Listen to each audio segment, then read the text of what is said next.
Secunderabad old బోయిన్పల్లిలో 119 division పరిధిలోని హస్మత్పేటలో towns colony సమీపంలో Sanjana family ఆధ్వర్యంలో పేద ప్రజల దాహార్తిని తీర్చడానికి చలివేంద్రం ఏర్పాటు చేశారు. ఈ కార్యక్రమానికి ముఖ్య అతిథిగా కార్పొరేటర్ ముద్దం నరసింహ యాదవ్ హాజరయ్యారు. ఈ కార్యక్రమంలో కూతాడే రవి, డివిజన్ అధ్యక్షులు సయ్యద్, ఎజాజ్, పల్లల కుమార్, పోచయ్య, ఈశ్వర్, గిరీశ్రావు తదితరులు పాల్గొన్నారు.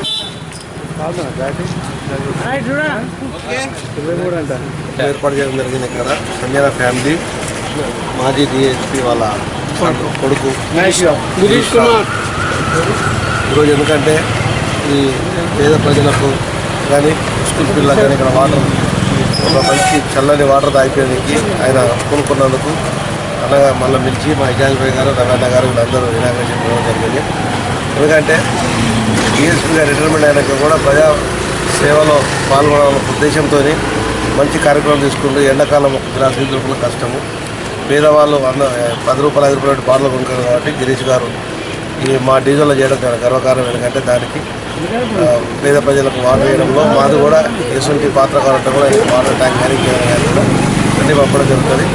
అలాగే అందరం కూడా ప్రజాసేవలో నిమజ్జనమైనప్పుడు ప్రజలకు మన ఏరియాకు మంచి కోరుకుంటూ అవకాశం ఇచ్చిన అందరికీ నమస్కారం చెప్తున్నాం. ముగిస్తున్నాం.